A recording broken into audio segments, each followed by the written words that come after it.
Hello everyone. तो कैसे हैं आप सब। आज की इस वीडियो में बात करने वाले हैं क्लास 11 फिजिकल एजुकेशन के चैप्टर 9 की, जिसका नाम है मनोविज्ञान और खेल। बिल्कुल इजी वे में समझाने वाला हूँ, एक बार ही में आपको चैप्टर समझ आ जाएगा और वन शॉट वीडियो रहेगी, यानी कि एक सिंगल वीडियो से आपको जो चैप्टर है ये कवर हो जाएगा सभी टॉपिक के साथ। और आपके लिए मैंने फिजिकल एजुकेशन के लिए एक वन शॉट वीडियो बना रखी है, जिसमें मैंने 10 के 10 चैप्टर कंप्लीट करा रखे हैं। जितने भी इंपॉर्टेंट क्वेश्चन निकलते हैं आपके 10 के 10 चैप्टर से वो इस वीडियो में आपको मिल जाएंगे, जितने भी 4-5 साल में आए हैं। तो इस वीडियो को देखने के बाद अपने एग्जाम में आप 70/70 स्कोर कर सकते हो। तो अगर आप इस वीडियो को देख लेते हो ना, गारंटेड आपके एग्जाम में मार्क्स अच्छे आने वाले हैं। तो चैप्टर्स और इनको जरूर देख लेना, इसका लिंक आपको डिस्क्रिप्शन बॉक्स में मिल जाएगा। इसके बाद आप मुझे इंस्टाग्राम पर फॉलो कर सकते हैं, यूजर नेम आपके सामने, आपकी कुछ ही पर्सनल क्वेरी तो आप मेरे से पूछ सकते हैं। और आप हमें टेलीग्राम पर ज्वाइन कर सकते हैं, जिसका नाम है क्लास 11 ESP। यहाँ पर आपको PDF नोट्स, जितने अपडेट्स है, जितने क्वेश्चन पेपर है यहाँ पर आपको प्रोवाइड करा दिए जाते हैं, तो आप ज्वाइन कर सकते हैं। ठीक है, आगे चलते हैं। तो जो पहला टॉपिक है ना हमारा इस चैप्टर का, वो क्या है कि शारीरिक शिक्षा एवं खेलों में मनोविज्ञान, इसकी डेफिनेशन और इसका महत्व क्या है। तो सीधे से मैं बोलूं कि फिजिकल एजुकेशन में जो ये साइकोलॉजी है, या इसको हम खेल मनोविज्ञान कह रहे हैं, इसकी डेफिनेशन क्या है। तो सीधी सी बात करें तो खेलों में मनोविज्ञान की डेफिनेशन क्या है, या खेलों के तहत मनोविज्ञान का मतलब क्या है और इसकी इंपॉर्टेंस क्या है बेसिकली। तो ये हमारा टॉपिक है पहला। ठीक है, टॉपिक समझ आ गया। तो पहले हम बात करते हैं भाई मनोविज्ञान की परिभाषा क्या है। ठीक है, ध्यान से सुनना, समझ आ जाएगा बिल्कुल। ठीक है ना। तो क्रो एंड क्रो, ठीक है, इनके अनुसार ये एक साइकोलॉजिस्ट है, इनके अनुसार क्या है कि मनोविज्ञान मानव व्यवहार और मानव संबंधों का अध्ययन है। जब हम बात करते हैं साइकोलॉजी की, किसकी साइकोलॉजी की बात, अभी मनोविज्ञान की बात कर रहा हूँ, आगे मैं किसकी बात करने वाला हूँ, खेल मनोविज्ञान की बात करूंगा। ठीक है ना, ध्यान रखना। तो मनोविज्ञान बेसिकली क्या है, जब हम बात करते हैं ह्यूमन के बिहेवियर की, ठीक है ना, तो उसको हम कहते हैं साइकोलॉजी। तो क्रो एंड क्रो कहते हैं कि भाई मनोविज्ञान क्या है, मानव व्यवहार का अध्ययन है बेसिकली। और उसके बाद JB वॉटसन, इनके अनुसार क्या है, मनोविज्ञान जो है व्यवहार का विज्ञान है बेसिकली। ठीक है, तो मनोविज्ञान क्या है, व्यवहार का विज्ञान है। तो इनके अनुसार ये डेफिनेशन किसकी, मनोविज्ञान की। लेकिन जब हम बात करेंगे खेलों में मनोविज्ञान की क्या मतलब है, तो जब हम खिलाड़ियों के व्यवहार की बात करेंगे तो उसको हम कह देंगे खेल मनोविज्ञान। सिंपल सा है। ठीक है ना।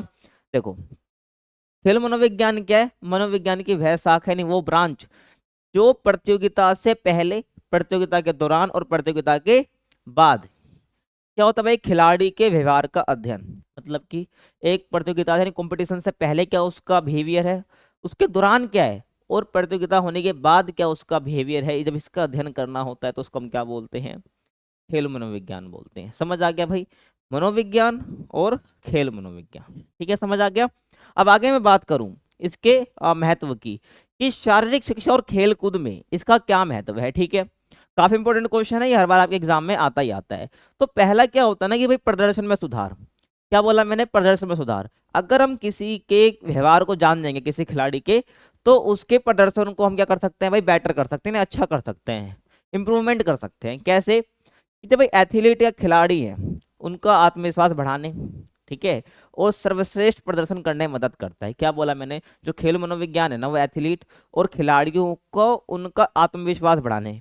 अगर हम मान लो किसी परेशानी में हैं, हम उनके व्यवहार के बारे में जान सकते हैं खेल मनोविज्ञान से, उस व्यवहार को समझ के हम क्या कर सकते हैं, उसको ठीक कर सकते हैं। ठीक है, जो उसको प्रॉब्लम आ रही है, तो खेल मनोविज्ञान की वजह से ही होगा। तो खेल मनोविज्ञान की वजह से क्या हो रहा है, एथलीट और जो खिलाड़ी हैं उनका क्या कर सकते हैं भाई, आत्मविश्वास बढ़ा सकते हैं और उनको सर्वश्रेष्ठ प्रदर्शन करने में मदद कर सकते हैं। ठीक है, काउंसलर साइकोलॉजिस्ट का काम क्या होता है, किसी के व्यवहार को समझ कर सॉल्यूशन देना। जब एक खिलाड़ी को कुछ समस्या आ रही है व्यवहार से संबंधित, जब उसको निपटान कर सकते हैं तो इजिली क्या होगा, अपना प्रदर्शन उसका सर्वश्रेष्ठ हो जाएगा। समझ आ गया। उसके बाद मैं बात करूं, ये वैज्ञानिक तरीकों से उनके व्यवहार में सुधार लाकर उनके प्रदर्शन और उनके व्यक्तित्व को क्या करता है भाई, बेहतर बनाता है। जो उनकी पर्सनैलिटी होती है और जो उनका प्रदर्शन है उसको अच्छा बनाता है। ठीक है, जो भी साइंटिफिक अप्रोचेज है उसके से उससे। ठीक है ना।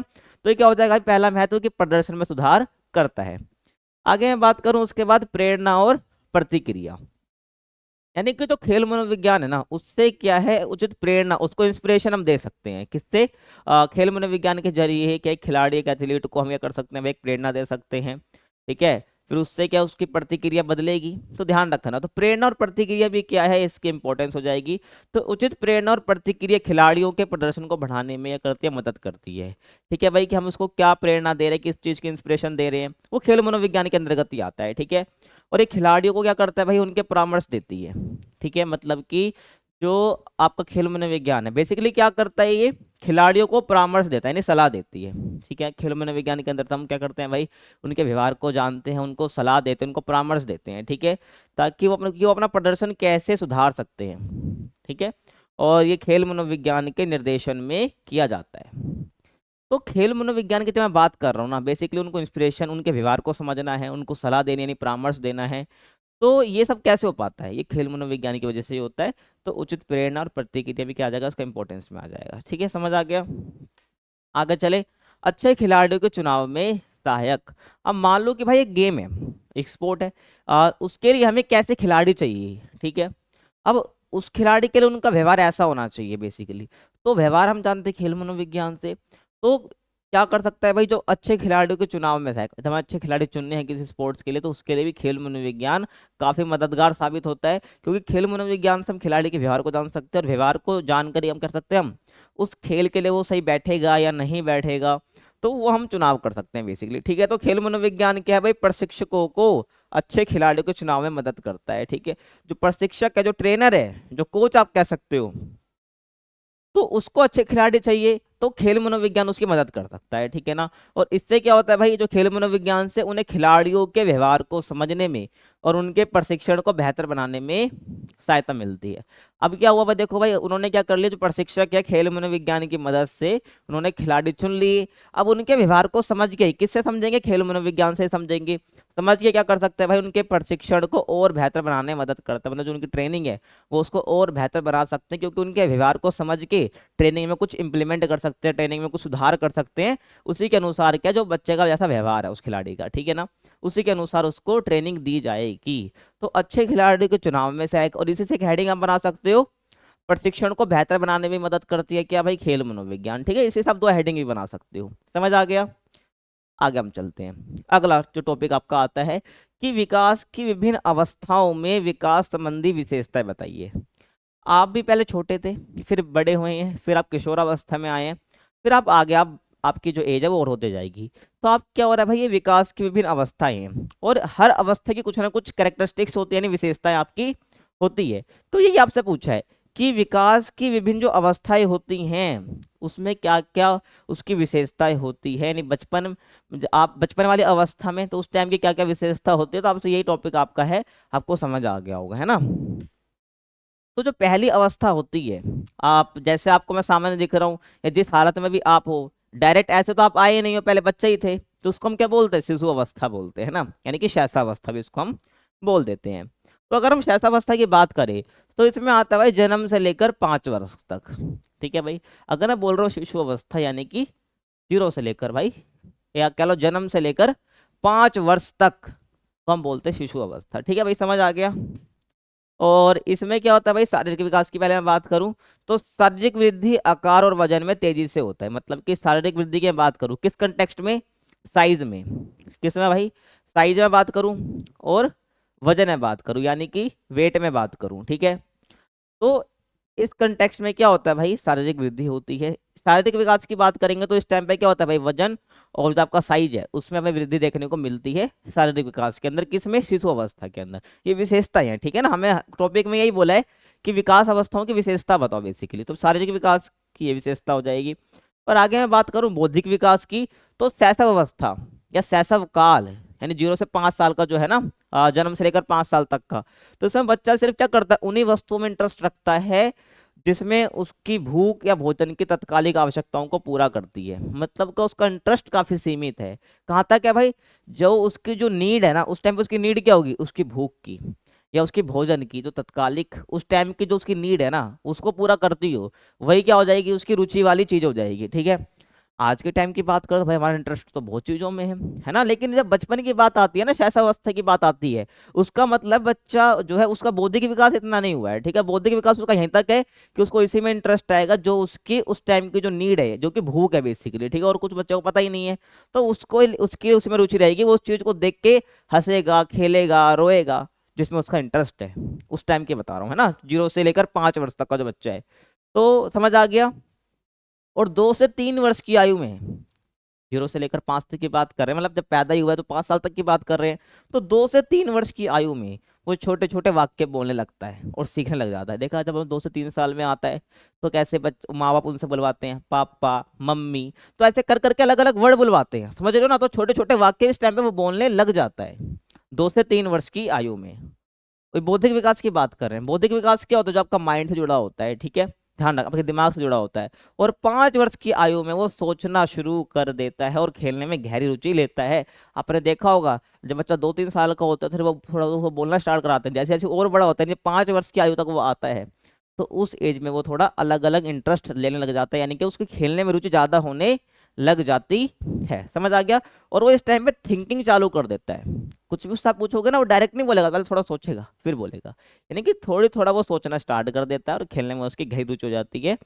अभी हमने बात करी शैशवावस्था की, ठीक है, शिशु अवस्था की हमने बात करी है। उसके बाद आते हैं भाई प्रारंभिक बाल्य अवस्था। अभी तो बालक की तो है वो, तो अभी कैसी आ रही है भाई? प्रारंभिक बाल्य अवस्था की हम बात कर रहे हैं, जो कि 6 वर्ष की आयु में शुरू होती है और 9 वर्ष की आयु में खत्म होती है, ठीक है ना। उसके बाद वो बाल्यावस्था नहीं रहती, ध्यान रखना। 6 से 9 को हम बोलते हैं प्रारंभिक बाल्यावस्था, ठीक है, ध्यान रखना। ये आपको पता होना चाहिए कौन सी एज की बात हो रही है, ठीक है। उसके बाद अब इस प्रारंभिक बाल्यावस्था की क्या क्या विशेषताएं हैं, ठीक है ना, इसमें क्या क्या विकास हमें देखने को मिलता है, ध्यान रखना है। विकासात्मक अवस्थाएं हैं प्रारंभिक बाल्यावस्था, इसकी विशेषता यही है, बता रहा हूँ आपको। अगर मैं इस टाइम के शारीरिक विकास की बात करूं, जो इस एज के बच्चे होते हैं, जो ये अवस्था होती है विकास की, इसकी विशेषता में बात करूं शारीरिक विकास की, तो उसमें आप ये बताओगे भाई लड़कों लड़कियों की भौतिक विशेषताएं परिपक्व हो जाती है, ठीक है। भौतिक विशेषता यानी जो उनके शरीर की विशेषता होती है ना, बेसिकली जिससे हम पहचान पाते हैं हमें वो लड़का है लड़की है, मतलब उसको दूर से देख के बता देते हैं हम, है ना, कि लड़का है लड़की है, यानी कि जो उसकी भौतिक विशेषता है ना वो परिपक्व होने लग जाती है, वो मिच्योर होने लग जाती है धीरे धीरे, ठीक है।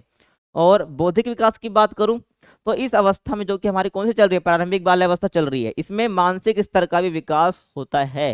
भाई 6 से 9 साल के बच्चे की बात कर रहे हैं तो इस टाइम पे थोड़ा उसका मानसिक विकास, जो मानसिक स्तर जो आपको 5 साल, जो 6 से पहले था उसका, ठीक है, वो 6 से 9 साल के बीच में उसका जो मानसिक स्तर होता है उसका विकास होता है। और बच्चा जो है ना चीजों को बारीकी से निरीक्षण करने लगता है और चर्चा करने की क्षमता उसकी बढ़ जाती है। जब भी तो उसको बच्चे को क्या है 6 साल में 5 साल में स्कूल में डाल देते हैं ना आपको, क्योंकि उसकी हर चीज पर चर्चा करने की क्षमता, डिस्कस करने की क्षमता जो है, और हर चीज को बारीकी से समझने की जो क्षमता उसको थोड़ी विकसित हो जाती है इस टाइम पे, ठीक है, क्योंकि उसका मानसिक स्तर थोड़ा बढ़ जाता है इस टाइम पे। समझ आ रहा है? तो ये आपको ध्यान रखना है। और चर्चा करने की क्षमता बढ़ जाती है, डिस्कशन वो करने लग जाता है किसी भी चीज पर। उसके बाद है भावनात्मक विकास, यानी कि इमोशनल उसका विकास हो जाता है इस टाइम पे। बचपन की बात करो तो बच्चा इमोशनली इतना अच्छा नहीं हो पाता है। अगर मैं बचपन की बात करूं तो बच्चा बचपन में इतना इमोशनली अच्छा नहीं होता है, जो आपको पता है। वो उसको अगर उसकी चीज ना मिले, जो कि शिशु अवस्था की बात करूं, तो वो रोने लग जाता है। उसको नहीं पता कि भाई उस टाइम पे क्या करना, नहीं पता। लेकिन इस टाइम पे उसका थोड़ा क्या हो जाता है भाई, भावनाओं पर थोड़ा काबू पा लेता है, ठीक है ना। तो भावनाओं पर काबू पाना बहुत मुश्किल हो जाता है, कहने का मतलब है उसके मुकाबले, ठीक है ना। बचपन में तो भावनाओं पर तो बिल्कुल कंट्रोल नहीं रहता, लेकिन इस एज में क्या होता है भाई, भावनाओं पर काबू पाना बहुत मुश्किल तो होता है, लेकिन उस कंपैरिजन में, ठीक है ना, वहां तो बहुत मुश्किल होता है, उस कंपैरिजन में कम होता है, ध्यान रखना, ठीक है ना। भावनात्मक विकास इस टाइम पर बच्चों को अगर थोड़ा समझा दिया जाता है तो वो रुक जाता है। मान लो ये कहीं रो रहा है तो उसको बोल देंगे भाई रुचुप हो जाओ, तो रुचुप हो जाता है, आपने खुद देखा होगा इस एज में, ठीक है ना। बाकी जब आगे मैं आपको बताऊंगा दूसरा जो भी अवस्था आएगी उसके मुकाबले वहां पर तो कंट्रोल कर लेते जो आगे आएगा। बाकी इस स्टेज में आपको ये बताना है कि यहाँ पर भावनात्मक भावना जो होती है ना उस पर काबू पाना थोड़ा मुश्किल होता है, थोड़ा मुश्किल होता है बस, ठीक है। ऑलमोस्ट काबू पा लेता है। उसके बाद सामाजिक विकास की बात करूं तो यहाँ पर क्या किशोर अपने आसपास की दुनिया में अधिक रुचि लेता है, कि भाई अगल बगल चल क्या रहा है, ठीक है। तो सामाजिक विकास में ये होता है कि भाई थोड़ा आसपास वो बच्चा घूमने लग जाता है, देखने लग जाता है कि आसपास चल क्या रहा है, तो आसपास के एनवायरनमेंट में थोड़ी रुचि लेने वो लग जाता है। तो ये आपको ये बता देना है। उसके बाद आती है आपकी वयस्क अवस्था, ठीक है ना, यानी कि थोड़ा वो वयस्क अवस्था की ओर थोड़ा वो बढ़ जाता है। अब वो बाल्यावस्था चल रही थी, अब बाल्यावस्था से वो थोड़ा थोड़ा आगे बढ़ जाता है, ठीक है। इंग्लिश में उसको हम बोलते हैं लेट चाइल्डहुड, ठीक है। वो प्रारंभिक बाल्यावस्था था, इसको हम क्या बोलते हैं इंग्लिश में भाई, लेट चाइल्डहुड वाली स्टेज, ठीक है भाई, ध्यान रखना। ये हो जाएगा। तो ये क्या भाई 9 वर्ष से शुरू होती है और 12 वर्ष तक चलती है। वो 6 से 9 थी, ये 9 से 12 है, ठीक है ना भाई। अगर बोले वयस्क अवस्था लेट चाइल्डहुड तो इसको हम बोलेंगे 9 से 12 वर्ष तक, ठीक है। अब इसमें क्या क्या विकास आता है वो देख लो भाई। शारीरिक विकास की मैं बात करूं तो इसमें क्या इस अवस्था में भाई मांसपेशियां परिपक्व होने लग जाती है, मतलब आपकी जो मांसपेशियां है ना हर जगह की वो थोड़ी मिच्योर होने लग जाती है, ठीक है। अब मतलब कि आपका जो जैसे एक लड़के की जैसे मांसपेशी जैसी रहती है, तो उस जगह पर वो पहुंच जाती है। ठीक है भाई। बौद्धिक विकास की मैं बात करूं, दिमाग पूरी तरीके से परिपक्व हो जाता है, मतलब ये वो एज होती है आपको जो दिमाग है पूरी तरीके से विकसित हो जाता है। कहने का मतलब आप परिपक्व हो जाता है, वो हर चीज को सोच सकता है, दिमाग में रख सकता है, चिंतन करने लग जाता है, उसकी तर्क शक्ति थोड़ी अच्छी हो जाती है। तो ध्यान रखना, दिमाग पूरी तरीके से परिपक्व हो जाता है।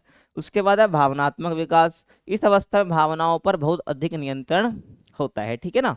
मतलब कि इस एज में बच्चा क्या है, पूरी तरीके से अपने जो इमोशंस हैं, जो भावना है, उस पर वो नियंत्रण रख पाता है। ठीक है। उसके बाद है भाई सामाजिक विकास, और वयस्क समाज के क्रियाशील सदस्य बन जाते हैं। मतलब ये जो वो एज होती है जब बच्चा क्या करता है भाई, समाज में पूरी तरीके से मिल जाता है, एक सदस्य वो बन जाता है। ठीक है ना। समझ आ गया होगा। तो ये उस टाइम के विकास रहते हैं। ठीक है। जो आपका लेट चाइल्डहुड वाला एज है। अब यहाँ पर आप और बता सकते हो। ठीक है ना। थोड़ा आपको खुद ध्यान रखना है। इसके बाद आता है भाई 16 से 18। ठीक है। या 12 से आप किशोरावस्था इसके बाद आती है। ठीक है। ध्यान रखना भाई, क्या आती है भाई, किशोरावस्था आती है। ठीक है। किशोरावस्था आती है, आपको पता है इसके बाद।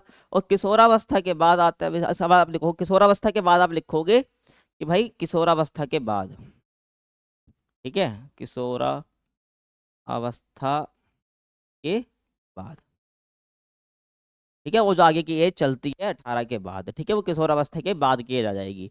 तो इसमें आपको क्या बताना है भाई, कि आपका हो जाएगा पूरा। ठीक है ना। अब आगे जो हमारा टॉपिक आता है ना, वो किशोरों की समस्या और उनका समाधान को लेकर आता है। तो विकास की तो हमने बात कर ली है भाई, कि अलग अलग विकास जो एज होती है, ठीक है, जो स्टेप होते हैं, अवस्था कह लो, कि उसमें क्या क्या विकास रहता है उस टाइम का। ठीक है। हमने बाल्यावस्था की बात कर ली, व्यस्क की बात कर ली, तो ध्यान रखना। बाकी आप किशोरावस्था में लिख सकते हो। किशोरावस्था में जो आपको यहाँ बताने वाला हूँ ना, उसी को आप किशोरावस्था में विकास में लिख सकते हो। ठीक है। ध्यान रखना।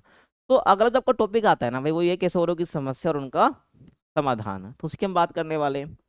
देखो, तो पहले हम बात करेंगे भाई समस्याओं की, फिर तो समाधान की बात करेंगे कि किशोरावस्था में कौन कौन सी समस्याएं आपकी देखने को मिलती हैं। देखो, पहला है भाई शारीरिक समस्या है। इस एज में क्या होता है ना, कि बच्चा जो है उसको कई प्रकार की शारीरिक समस्याएं लग जाती है। ठीक है। मैं अगर किशोरावस्था बोल रहा हूँ, लगभग ध्यान रखना वो 16 से 18 की बात करूंगा। ठीक है ना। ध्यान रखना। तो शारीरिक समस्या यानी कि जो शरीर से रिलेटेड समस्या होने लग जाती है, जो आपको बचपन में नहीं हो रही होती है, क्योंकि इस टाइम पे क्या होता है भाई, थोड़े बहुत शरीर में चेंजेस आने लग जाते हैं, तो उसको हम बोलते हैं शारीरिक समस्याएं आने लग जाती हैं। ठीक है। जैसे कि मैं बात करूँ, जो महिलाएं होती हैं, ठीक है, मतलब कि जो गर्ल्स होती है, उनमें पीरियड्स का टाइम आ जाता है इस टाइम पे। ठीक है। और बाकी मैं बात करूँ किसकी, लड़कों की, तो उनमें भी काफ़ी चेंजेस आने लग जाते हैं। ठीक है। ध्यान रखना। हेयर वगैरह बढ़ने लग जाते हैं। ठीक है। ध्यान रखना, या आपको पता है आपको। तो ये क्या शारीरिक समस्याएं होती हैं जो इस एज में आती हैं, जो कि बच्चे को थोड़ा परेशान कर देती है, पहली समस्या। उसके बाद आत्म जागरूकता में वृद्धि। इसमें क्या होता है, इस एज में बच्चा सोचता है कि मैं सब कुछ कर लूंगा। ठीक है ना। उसके सब कुछ कर लेगा, और उसके प्रति क्या, अपने प्रति वो सेल्फ अवेयरनेस भी उसको ज़्यादा होती है, जो बचपन में उसको नहीं पता होता है। किशोरावस्था में क्या होता है, उसे अपने प्रति ज्यादा पता होता है। ठीक है। और वो सोचता है कि मैं सब कर लूंगा। ठीक है ना। तो आत्म जागरूकता में वृद्धि यानी कि वो खुद के बारे में ज्यादा अवेयर हो जाता है इस टाइम पे, कि उसको क्या पसंद है क्या पसंद नहीं है। ठीक है। अगर मैं ये करूंगा तो मेरे को ये मिल जाएगा, ये नहीं करूंगा तो ये नहीं मिलेगा। समझ रहे हो। तो आत्म जागरूकता में वृद्धि हो जाती है इस टाइम पे। उसके बाद यौन संबंधी समस्याएं, ठीक है, यानी कि सेक्सुअल प्रॉब्लम। तो क्या होता है भाई इस एज में, कि जो उसका विपरीत जेंडर होता है, ठीक है, अपोजिट जो जेंडर होता है, तो उसके प्रति उसको अट्रैक्शन हो रहा होता है ना।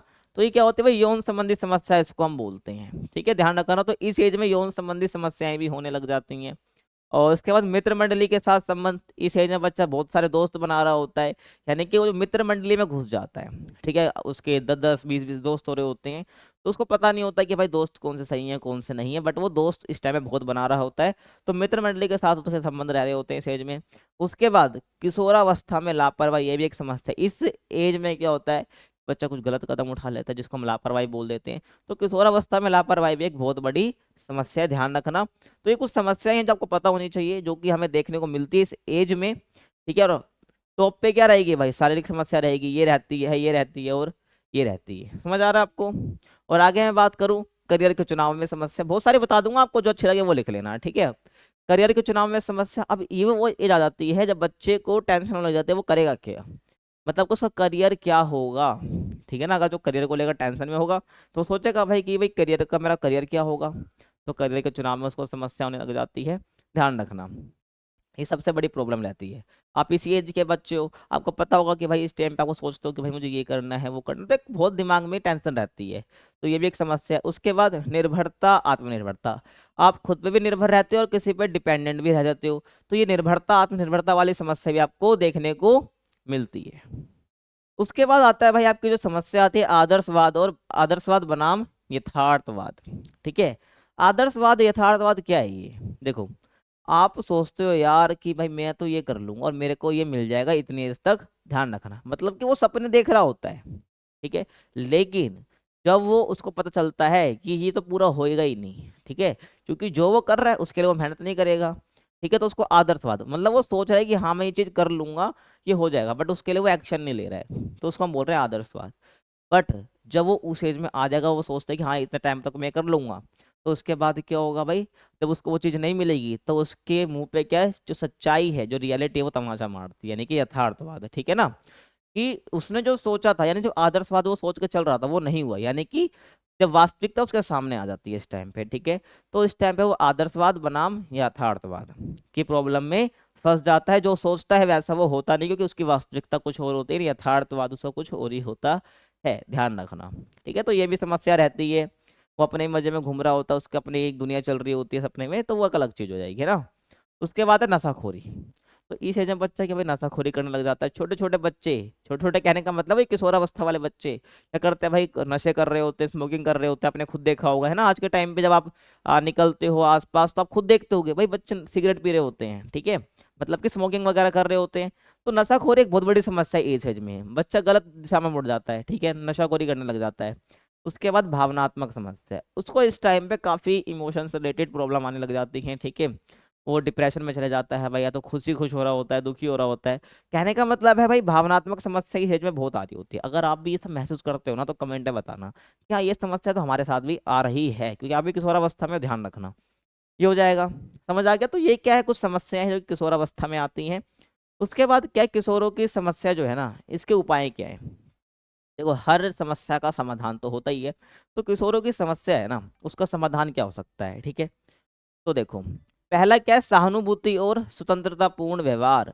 तो पहला उपाय ये कहता है भाई सहानुभूति रखो, जो बच्चे हैं इस एज के, उनके प्रति क्या रखना है भाई, आपको सहानुभूति रखनी है, और एक स्वतंत्रतापूर्ण व्यवहार रखना है। उसको बांधना नहीं है कि भाई उसको हम क्या कर रहे हैं कि घर से नहीं निकलना है, ठीक है, ये नहीं करना है वो नहीं करना है, तो उसके संग कैसा व्यवहार करो, स्वतंत्रतापूर्ण व्यवहार आपको करना होता है, ठीक है। तो हम क्या कहेंगे भाई, जब भी क्या वो थोड़ा इस टाइम पे खुलेगा आपके साथ, आपके संग बातें शेयर करेगा, क्योंकि बच्चा अपने इस टाइम में बातें दबा के रखता है।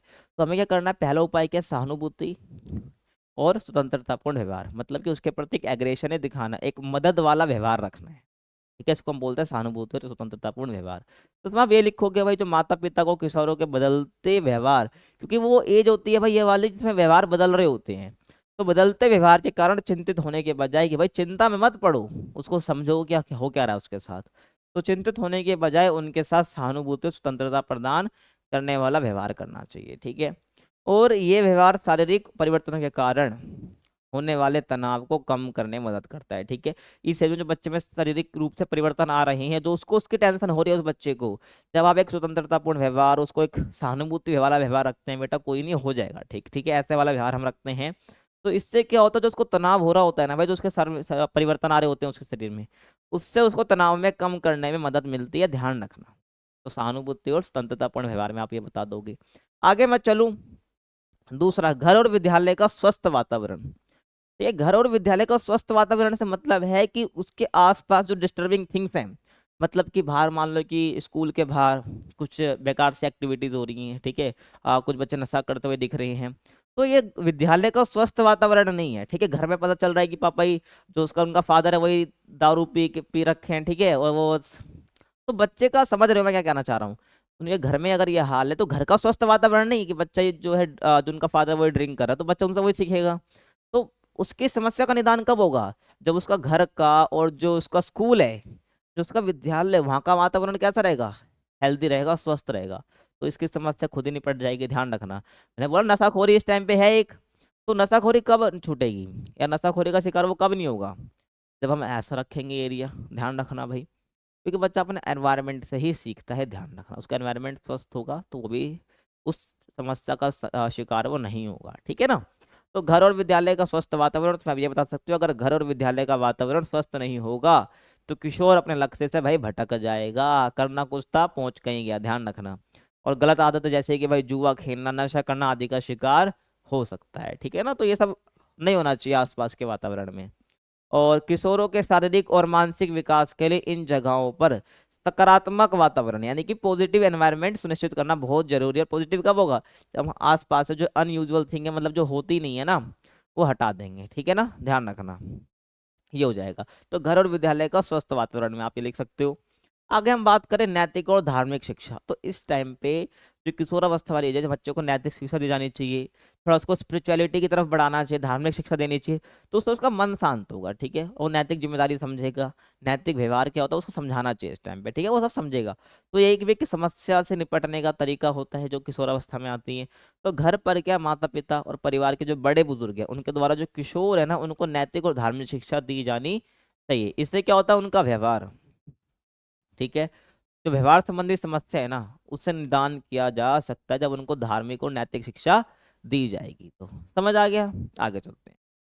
उसके बाद है भाई मित्रतापूर्ण व्यवहार। अब इसमें क्या है भाई, जो माता पिता होते हैं, ठीक है, या जो स्कूल का टीचर होता है, उनको उनका दोस्त बन के रहना होता है, ठीक है। आपने खुद देखा होगा भाई, जो स्कूल में टीचर जो होता है ना, बच्चों का दोस्त रहता है, तो सारे बच्चे उन टीचर से सब कुछ शेयर कर रहे होते हैं, ठीक है, अपनी सारी समस्याएं बता रहे होते हैं, ठीक है, और समस्या को निपटान भी कर देता है टीचर। और ऐसे पेरेंट्स को होना चाहिए कि भाई दोस्त बनना है, यानी व्यवहार कैसे रखना है, मित्रतापूर्ण व्यवहार रखना, ना कि एक स्ट्रिक्टनेस रख दिखानी है। जब आप मित्रतापूर्ण व्यवहार रखोगे तो बच्चा सब कुछ शेयर आपसे कर पाएगा, ठीक है, ध्यान रखना, जो इस एज में उसको समस्या आ रही है वो सब आपको बता पाएगा, ठीक है। तो आप उसका निदान भी कर सकते हैं जो बड़े हैं, ध्यान रखना। तो जब बच्चा किशोर अवस्था में पहुंचता है ना, तो माता पिता और शिक्षकों को इनके साथ मित्रतापूर्ण व्यवहार रखना चाहिए, ताकि वो स्वतंत्रता के साथ अपनी समस्याएं बता सके, जो मैंने आपको बता दिया, अभी समझ आ गया होगा। आगे चलते हैं, पर्याप्त स्वतंत्रता। तो इसको तो मैंने पहले डिस्कस कर लिया है।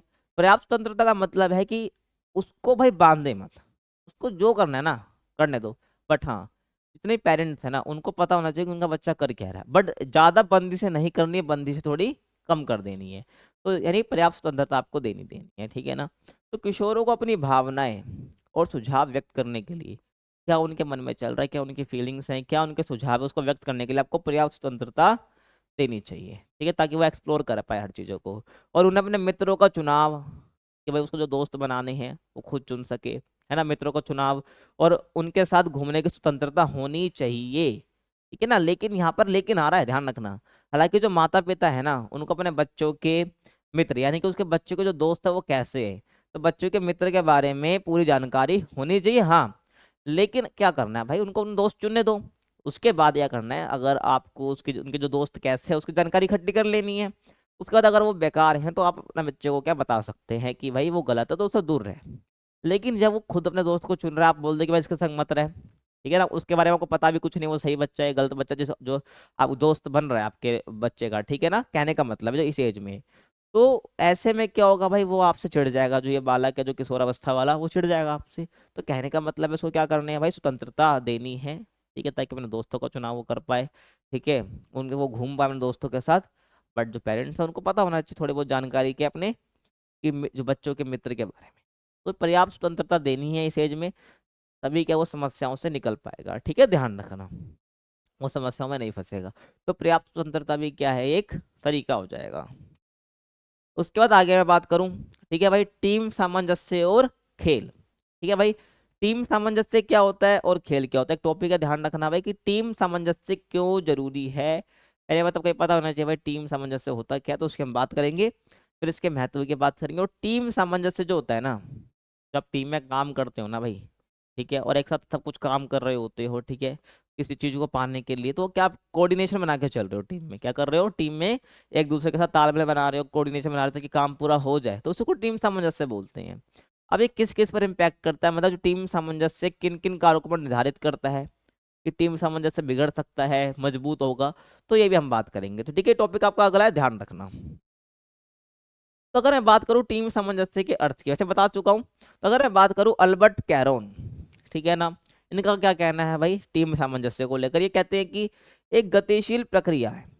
क्या बोला मैंने? टीम सामंजस्य क्या? गतिशील प्रक्रिया, रुकी हुई प्रक्रिया नहीं है, गतिशील प्रक्रिया है, क्योंकि लक्ष्य यानी गोल्स और उद्देश्य यानी पर्पस की खोज में समूह के क्या है भाई एक साथ रहने, एकजुट रहने की प्रकृति को परिलक्षित करता है या होती है। कहने का मतलब है भाई एक ग्रुप है, वो क्या कर रहा है भाई, क्या लक्ष्यों के लिए उद्देश्यों की खोज में क्या कर रहा है भाई, एक साथ दिख रहा है। ठीक है, एक साथ क्या हो रहा है, प्रतिबिंब हो रहा है और काम कर रहा है, तो उसको हम क्या बोलते हैं, टीम सामंजस्य बोलते हैं। किसने बोला? ये अल्बर्ट कैरोन ने बोला। उसके बाद अगर आपको और आगे बताऊं कि भाई होती क्या है सामंजस्य, ठीक है, जोन सा आपको अच्छा लगे वो आप लिख सकते हो, ठीक है ना। तो समूह सामंजस्य को भाई एकता के रूप में परिभाषित किया जा सकता है कि समूह सामंजस्य का मतलब क्या, एकता यानी कि यूनिटी। क्योंकि टीम सामंजस्य कब भाई रह पाएगा, जब जितने भी मान लो 10 टीम है, 10 मेंबर की टीम है या 20 मेंबर की टीम, वो सारे एक साथ है, बिना कोई गिले शिकवे के बढ़िया काम कर रहे हैं अपने लक्ष्य के लिए। ठीक है, तो वो समूह सामंजस्य देखने को मिलता है। तो समूह सामंजस्य को हम एकता के रूप में परिभाषित भी कर सकते हैं, ध्यान रखना, ये यहाँ पर यही बोला है। ठीक है, इसमें व्यक्तियों का समूह जो है ना, जो उनकी पूरी टीम है, वो क्या करती है भाई, एक निश्चित लक्ष्य की प्राप्ति के लिए एकजुट होकर क्या करती है भाई, काम करती है। तो उसको हम क्या बोलते हैं, टीम सामंजस्य हम बोल रहे होते हैं। समझ आ गया? अब टीम सामंजस्य के प्रकार की हम बात करते हैं। भाई टीम सामंजस्य के प्रकार क्या होते हैं, ध्यान रखना भाई, ये समझ आ गया होगा, बहुत आसान है। अब इसके प्रकार की बात कर लेते हैं। तो पहला है भाई कार्य सामंजस्य, ठीक है। दूसरा क्या है, सामाजिक सामंजस्य। तो दोनों के बारे में पता होना चाहिए, ठीक है ना। बाकी इंपॉर्टेंट टॉपिक की बात करो, जो पीछे बढ़ाया ना मैंने किशोरावस्था वाला, वो बहुत ज्यादा इंपॉर्टेंट है, ठीक है, तो ध्यान रखना। कार्य सामंजस्य और सामाजिक सामंजस्य। तो पहले हम बात करेंगे भाई कार्य सामंजस्य की। तो एक विशिष्ट और पहचान योग्य लक्ष्य को प्राप्त करने के लिए एक टीम क्या करती है, एक टीम के सदस्य जब एक मत होकर काम कर रहे होते हैं, तो वो क्या होता है, कार्य सामंजस्य कहलाता है। यानी कि एक विशिष्ट और पहचान योग्य लक्ष्य, यानी कि एक ऐसा गोल जिसकी कुछ पहचान हो, जो एक विशिष्ट गोल हो, है ना, उसको क्या करना है भाई, प्राप्त करना है। क्या करना है, प्राप्त करना। उसके लिए सारे टीम के मेंबर है ना, वो क्या हो रहे हैं, एक मत होकर, यानी कि जो वो कर रहे हो सब पे एक मत है, वो मतलब कि सब उसके लिए राजी है, एक मत होकर क्या कर रहे हैं भाई, काम कर रहे हैं, कार्य कर रहे हैं। उसको हम क्या बोलते हैं, कार्य सामंजस्य, यानी कि काम कर रहे हैं, उनके बीच में क्या मेल जोल है, एक है वो सारे। ठीक है, जैसे कि किसी एक विभाग के कर्मचारी हैं, तो भी तो कार्य सामंजस्य में ही आएगा कि सारे जो व्यक्ति हैं एक विभाग के, वो सारे काम कर रहे हैं मिलकर, तो ये कार्य सामंजस्य में आएगा। उनका लक्ष्य वह काम को निपटाना है फटाफट, तो वो क्या, किसी एक विभाग के कर्मचारी, इसका एग्जाम्पल हो जाएगा कार्य सामंजस्य में। उसके बाद बात करूं सामाजिक सामंजस्य की। तो सामाजिक सामंजस्य क्या है भाई, कि प्रत्येक स्थिति में एक टीम के सदस्य, एक टीम के मेंबर्स परस्पर यानी कि एक दूसरे पर क्या हो, निर्भर भी हो, पसंद भी करते हो, ध्यान रखना। और टीम के सदस्य होने से व्यक्तिगत संतुष्टि का आनंद प्राप्त होता है। कहने का मतलब ये है कि ऐसी स्थिति भाई जहाँ पे जो टीम के सदस्य है ना, वो एक दूसरे को पसंद कर रहे हो, ठीक है ना, जल नहीं रहे हो। और हाँ, और ये भी क्या है, और ये हो कि भाई जो आपका सदस्य है ना, मान लो कि टीम में एक मेंबर है, उसको देख आपको संतुष्टि हो रही है, आपको व्यक्तिगत संतुष्टि हो रही है, यार अच्छी बात है हमारी टीम में, और नहीं होता तो यार मजा नहीं आता, तो ये व्यक्तिगत संतुष्टि है। तो क्या बोला गया, ध्यान रखना कि एक दूसरे को पसंद करते हो, ठीक है, टीम के सदस्य, और टीम के सदस्य होने से व्यक्तिगत संतुष्टि पहुंचती हो, या उस संतुष्टि का आनंद प्राप्त होता हो। ठीक है, ये करते हैं, उसको हम बोलते हैं सामाजिक सामंजस्य। सबसे अच्छा एग्जाम्पल है इसका मित्रता। मित्रता जो होती है ना, मान लो 10 लोगों का ग्रुप है, सारे दोस्त हैं आपस में, उनको खुशी होती है कि हाँ ये मेरा दोस्त है, ये मेरे ग्रुप में है, तो ये किस में आएगा भाई, सामाजिक सामंजस्य में आएगा। समझ आ गया? तो ये आपको ध्यान रख लेना है। आगे हम चलते हैं कि वो जो समूह सामंजस्य है, ये जो सामंजस्य है ना, इसको प्रभावित करने वाले कारक कौन से हैं, ठीक है, ध्यान रखना। तो समूह सामंजस्य की बात करूं, तो पहला जो इसको प्रभावित करने वाला कारक है, वो क्या है, समूह पर निर्भरता। क्या भाई, समूह पर निर्भरता। तो समूह में लोगों की निर्भरता जितनी अधिक होगी एक दूसरे पर, सामंजस्य उतना ही अधिक होगा। दिक्कतें कब आती है, जब 10 मेंबर हैं वो एक दूसरे पर डिपेंडेंट ही नहीं है, निर्भर ही नहीं है, तो ग्रुप आपका टूट जाएगा, जो सामंजस्य वो रहेगा ही नहीं। लेकिन 10 के 10 लोग हैं, वो एक दूसरे पर क्या निर्भर है, एक का काम तुम्हारे बिना नहीं होगा, तुम्हारा काम उसके बिना नहीं होगा, तो समूह पर निर्भरता बनी रहेगी। और जब निर्भरता बनी रहेगी तो आप एक दूसरे से काम करवाओगे, करोगे, मदद करोगे, तो इससे क्या होगा भाई, आपका सामंजस्य जो है ना आपका, ये जो तालमेल है, जो कोऑर्डिनेशन है, वो उतना ही ज्यादा बेटर होगा, ध्यान रखना। उसके बाद आता है भाई अगला कारक। तो पहला हो जाएगा भाई निर्भरता बनी रहेगी, तो सामंजस्य अधिक होगा वरना कम होगा। तो पहला कारक हो गया। उसके बाद समूह का आकार, यानी कि जो समूह है ना उसका आकार कितना बड़ा है। ठीक है, तो यदि समूह का आकार भाई छोटा है तो सामंजस्य अधिक होगा, यानी कि छोटे छोटे समूह में क्या होता है, उस सामंजस्य होता है। कहने का मतलब ये है बड़ा ग्रुप होगा तो सामंजस्य बैठाने में दिक्कत आती है।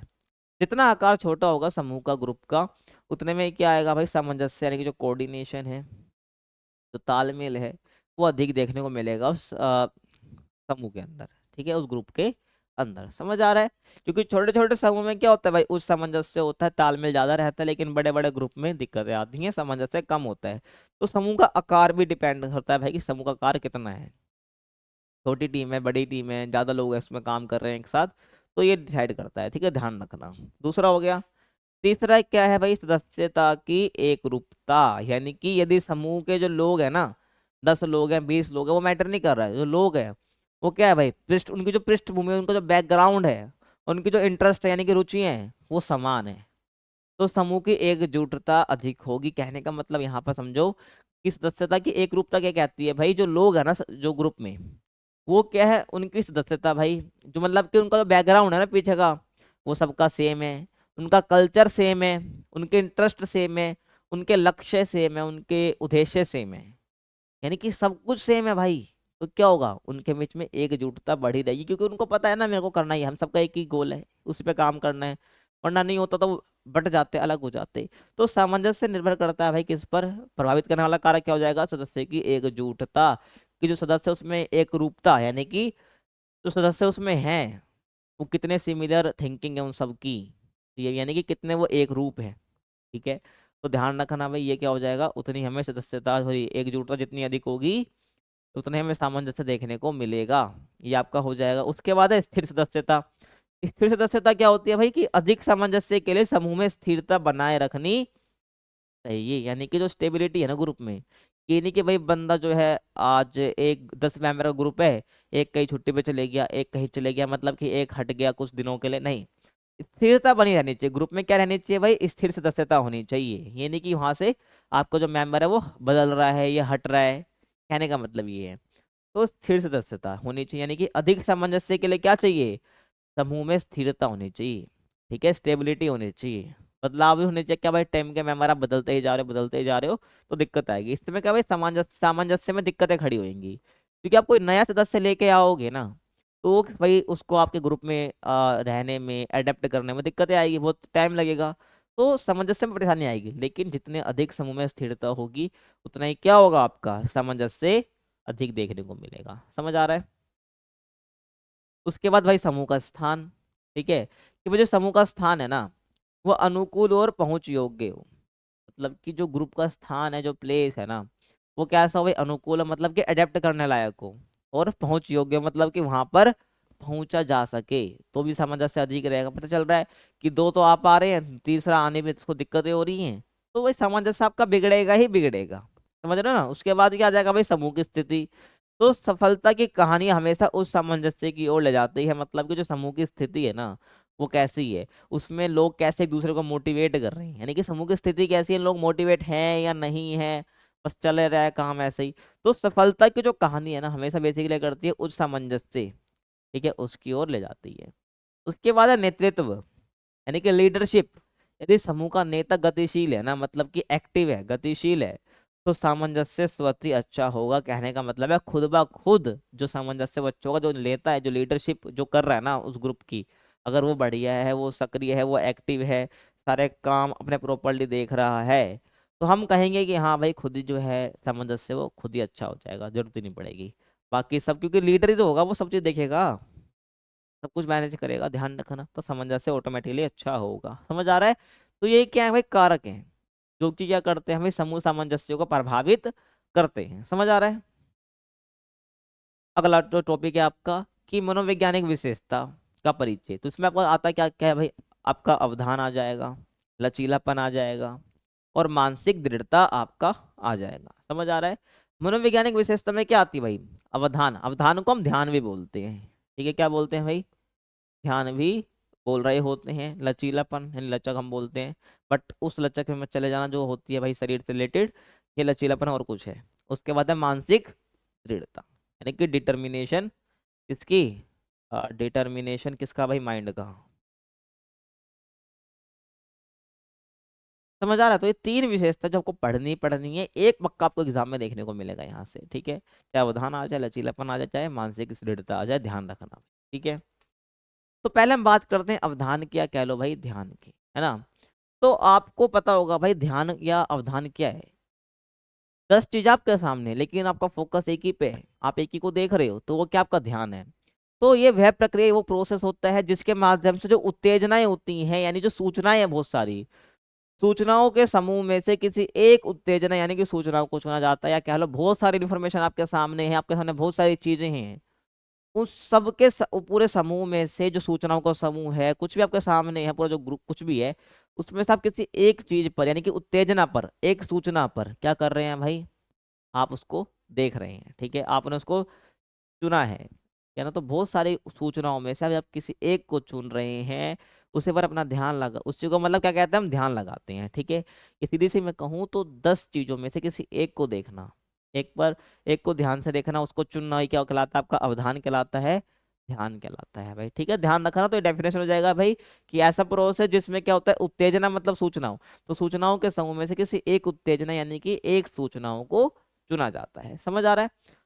अब हम बात करते हैं भाई अवधान के प्रकार की।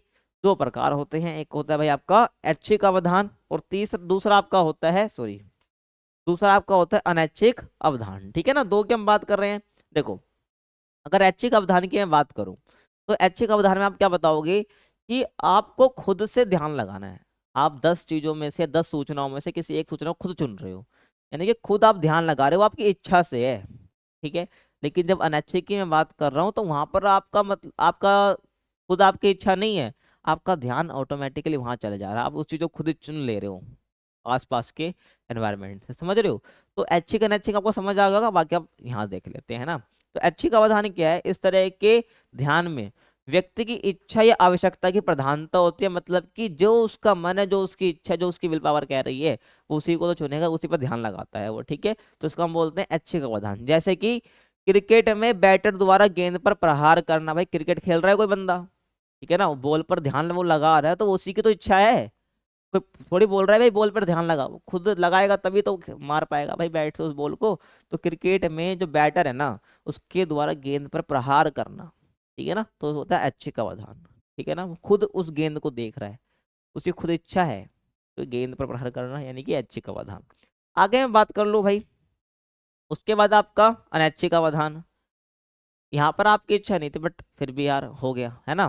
तो अनैच्छिक अवधान में क्या होता है भाई, इच्छा की प्रधानता नहीं होती बिल्कुल भी, ठीक है ना। तो बल्कि वस्तु के चमकीला होना या चमकीली रोशनी है, ठीक है, ध्वनि या रंग जैसी विशेषताओं की प्रधानता होती है। कहने का मतलब है भाई, कोई चमक आपको तेज की दिखी, कोई आवाज आपको तेज की आई, ठीक है, कि कोई आपको कलर ऐसा दिख गया, तो आपका खुद ध्यान ऑटोमेटिकली जाता, आप चाहते नहीं हो, बट फिर भी आपका उस साइड जा रहा है ध्यान, तो उसको हम बोलते हैं अनैच्छिक अवधान, है ना।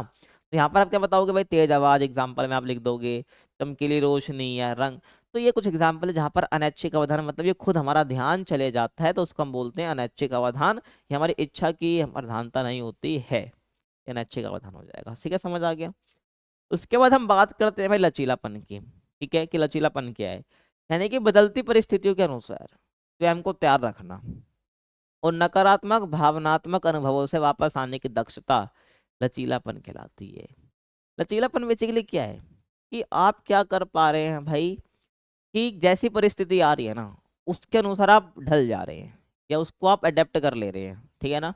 कहने का मतलब है भाई, जो परिस्थिति है वो आपको दिक्कत नहीं दे रही है, आप उसके अनुसार आप अपने आप को चेंज कर ले रहे हो, तो आप क्या हुए, लचीले हुए, है ना। जैसे कि अब क्या होता है, जैसे कि हम शरीर के हिसाब से बात करें, लचक क्या होती है कि हम अपने शरीर के मूवमेंट अपने अनुसार कर सकें, ठीक है ना। हमें कोई इधर बोले तो हम रुके ना, हम कर पाए, तो लचक हो गई। तो लचीलापन क्या है भाई, बदलती परिस्थिति है तो आप भी बदल जाओ, ठीक है। उस परिस्थिति के आगे आपने घुटने नहीं टेके, तो वो क्या लचीलापन है। तो बदलती परिस्थितियों के अनुसार स्वयं को तैयार रखना, और जो नकारात्मक भावनाएं हैं, जो नकारात्मक एक्सपीरियंस है, उनसे वापस आने की दक्षता, ठीक है, क्या आपका लचीलापन है, ठीक है ना भाई। आप नेगेटिव आपने एक्सपीरियंस करा, आप परेशानों से वापस आप कम बैक कर पा रहे हो, तो क्या हो जाएगा भाई, लचीलापन हो जाएगा, है ना। उसके बाद है स्टुअर्ट के अनुसार, यहाँ पर एक ध्यान रखना है, ठीक है। अगर आप एग्जाम में ये लिख के आओगे तो बेटर है, अच्छी बात है, लेकिन अगर आप एक नाम यहाँ पर दे दोगे भाई, किसने एक डेफिनेशन दी है, तो आपके एग्जाम में एक अच्छा इंप्रेशन पड़ेगा, है ना। तो स्टुअर्ट के अनुसार क्या है भाई लचीलापन का मतलब, लचीलापन क्या है, प्रतिकूल परिस्थितियों से जो आप चाहते नहीं थे लेकिन वो आपके प्रतिकूल हो रही है, ठीक है, आपके आपे से बाहर हो रही है, जो आपको पसंद नहीं है, ठीक है, उसमें आप सर्वाइव ही नहीं कर पा रहे हो, तो प्रतिकूल परिस्थिति होती है वो। तो लचीलापन क्या है, प्रतिकूल परिस्थितियों से वापिस करने की क्षमता, ठीक है ना भाई, कि लचीलापन से क्या कर रहे हो, पर जो प्रतिकूल परिस्थिति है वहां से वापसी आप कर रहे हो, वो क्या हो जाएगा भाई, स्टुअर्ट के अनुसार हो जाएगा। उन्होंने लचीलेपन की डेफिनेशन दी है, समझ आ रहा है। आगे चलते हैं। तो अब यहाँ पर सकारात्मक मनोविज्ञान में लचीलापन क्या है ये भी देख लेते हैं, ठीक है, ध्यान रखना ये आप लिख सकते हो। तो जीवन में किसी भी प्रतिकूल परिस्थिति का सामना करने की क्षमता को स्पष्ट करता है क्या हमारा सकारात्मक मनोविज्ञान में लचीलापन। कहने का मतलब है साइकोलॉजी में लचीलापन का मतलब क्या है, वही है जो मैंने आपको पीछे बताया, आपको जो लिखना है वो लिख सकते हो जब से लचीलापन पूछा जाए तो, ठीक है। कि भाई जीवन में किसी प्रतिकूल परिस्थिति का सामना करने की क्षमता को स्पष्ट करता है। कुछ लोग भाई चुनौतियों से क्या हो जाते हैं भाई, टूट जाते हैं, है ना। क्या होता है भाई, कुछ लोग जो चुनौतियां उनके सामने आती है, चैलेंजेस आती है उनके सामने, टूट जाते हैं, है ना।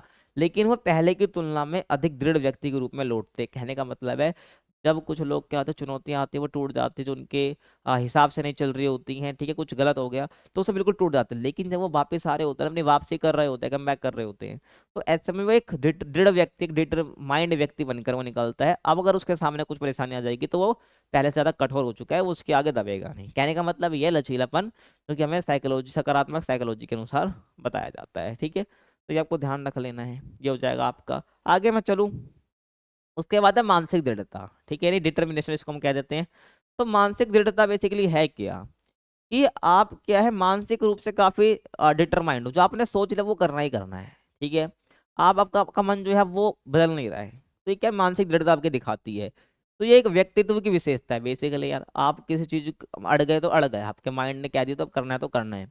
तो ये क्या है, एक आपकी पर्सनैलिटी है ना, तो पर्सनैलिटी की एक विशेषता होती है, ध्यान रखना, जो कि तनाव और दबाव में अच्छा प्रदर्शन करने की क्षमता को प्रदर्शित करता है। यानी कि आपको तनाव में दबाव में भी अच्छा प्रदर्शन करना है आपको। कहने का मतलब है आपको पता है कि मेरे को मान लो कि यार आपको 100 मीटर दौड़ना है, मान लो आपको 100 मीटर दौड़ना है, लेकिन 50 मीटर आप चले, ठीक है, दौड़े, वहां पर आपके मान लो पैर में मोच आ गई, लेकिन आपने स्टार्टिंग में सोचा था मुझे 100 मीटर दौड़ना है, तो आप क्या करोगे, आप पूरा 100 मीटर कवर करोगे। तो ये क्या है, आपका डिटर्मिन मानसिक दृढ़ता को दिखाता है, ध्यान रखना, है ना। तो यही बोला है, एक व्यक्तित्व की विशेषता जो कि तनाव और दबाव में, आपके मुंह चाहिए वो तनाव और दबाव ही तो था, तो तनाव और दबाव में भी अच्छा प्रदर्शन करने की क्षमता को हम क्या कहते हैं, मानसिक दृढ़ता कहते हैं। यह प्रदर्शित करता है हमारी तनाव और दबाव में भी अच्छा प्रदर्शन करने को, ठीक है। और जो ये चरित्र, लचीलापन और धैर्य और दृढ़ता के जैसे गुणों से संबंध रखता है, अगर मैं बोल रहा हूँ ना मानसिक दृढ़ता, तो वो मानसिक दृढ़ता हमारा सबसे मिलकर बना है, हमारे चरित्र से, लचीलापन, हमारे पेशेंस से, हमारे दृढ़ता से, ये सब गुणों का योग है, ठीक है ना। ये सब गुणों का योग क्या है, हमारा मानसिक दृढ़ता है। तो मानसिक दृढ़ता हमारी ये सब क्वालिटी को दिखाता है, समझ आ रहा है, ध्यान रखना। उसके बाद मानसिक दृढ़ता आगे और आपको बताऊं अच्छे से, ठीक है, आप ये भी लिख सकते हो, ये भी लिख सकते हो, मानसिक दृढ़ता जब आपसे पूछे, ठीक है ना, अलग अलग तरीके से आप लिख सकते हो। आप समझना है कि मानसिक दृढ़ता होती क्या है। तो मानसिक दृढ़ता एक ऐसी क्षमता या वो क्षमता है जिसके द्वारा व्यक्ति प्रतिकूल परिस्थितियों, असफलताओं और नकारात्मक घटनाओं का सामना क्या करता है भाई, सतत सामना कैसे करता है, सतत प्रयास से करता है, मतलब लगातार कोशिश से करता है, ठीक है। घटनाओं का सामना सतत प्रयास, दृष्टिकोण और उत्साह के साथ करता है। कहने का मतलब है जो भी परेशानी आ रही है, जो भी नेगेटिव चीजें उसके साथ प्रतिकूल परिस्थितियां हो रही है, उसको डटकर सामना कर रहा है, ठीक है ना, उत्साह के साथ कर रहा है। तो उसको हम क्या बोल रहे हैं, उसकी मानसिक दृढ़ता हम कहते हैं, समझ आ रहा है। और आगे हो रहा है, मानसिक दृढ़ता क्या होती है एक एथलीट की, मानसिक दृढ़ता एक एथलीट की चुनौतियों, गलतियों और विफलता का सामना करने की क्षमता को स्पष्ट करती है। एक एथलीट है, अगर हम बोल रहे हैं भाई वो क्या कर रहा है भाई, गलती भी कर रहा है, चुनौतियां उसके सामने बहुत है, वो विफल भी हो रहा है, मतलब सफल नहीं हो रहा है, तो ये सब करने की क्षमता जो है वो उसको मानसिक दृढ़ता को दिखाता है। मान लो ये कि स्पोर्ट्स पर्सन है, वो हर बार गेम में हार रहा है, लेकिन वो सोच रहा है कि अगली बार मैं बेटर करूंगा, करूंगा तो करूंगा, बार बार प्रतिकूल जा रहा है उसके रिजल्ट, लेकिन वो फिर भी कह रहा है मैं करूंगा। तो एक एथलीट की मानसिक दृढ़ता को दिखाता है, समझ आ गया। आगे बात करूं, मानसिक दृढ़ता क्या है भाई, लचीलापन, दृढ़ संकल्प और आशावाद का संयोग है। तो लचीलापन मैंने पीछे आपको बता दिया, दृढ़ संकल्प होता है कि आपने जो ठान लिया वो आपको करना ही करना है, और आशावाद का मतलब होता है कि आपके अंदर एक होप है, तो मानसिक दृढ़ता क्या हो गया? लचीलापन, दृढ़ संकल्प और आशावाद का संयोग है, मेल जोल है इसका। ठीक है, अगर इन तीन ही वर्डों से क्या बना है, इन तीनों का ही योग क्या हमारा मानसिक दृढ़ता है। और जो व्यक्ति को प्रतिकूल परिस्थितियों में, यानी कि जो उसके प्रतिकूल है, ठीक है ना, तो वो क्या है, प्रतिकूल परिस्थितियों में आत्मकेंद्रित और प्रेरित रहने के लिए प्रोत्साहित करता है। यानी कि ये जो मानसिक दृढ़ता है ना व्यक्ति को, जो बिल्कुल उसके अपोजिट ऐसी सिचुएशन आ गई है, ठीक है, तो ऐसे में से वो क्या करती है, जो मानसिक दृढ़ता वाली आपकी क्वालिटी है, एक आत्म केंद्रित करते हैं, मतलब खुद पर वो ध्यान केंद्रित करता है और खुद को प्रेरित करने के लिए वो प्रोत्साहित हो जाता है। ठीक है ना, तो ये मानसिक दृढ़ता हो जाएगा आपको। तो अब मानसिक दृढ़ता जब आपसे पूछे तो आपको ये सब लिखना है, ठीक है, ध्यान रखना। तो आपका यहाँ पर आपका जो चैप्टर होता है वो फिनिश हो जाता है। ठीक है, कैसा लगा आपको चैप्टर? आप कमेंट में जरूर बताना। वीडियो पसंद आई हो तो आपको कमेंट करना है एक प्यारा सा, ठीक है ना। बाकी एक लास्ट चैप्टर आपका बच गया है, 10 चैप्टर, वो भी हम कवर करा देंगे। बाकी वीडियो आपको पसंद आ रही हो ना, तो आप क्या कर सकते हो भाई, चैनल को सब्सक्राइब कर सकते हो, लाइक कर सकते हो और कमेंट कर सकते हो प्यारा सा। बाकी मिलते हैं आपसे अगले वीडियो में, तब तक के लिए कीप वॉचिंग।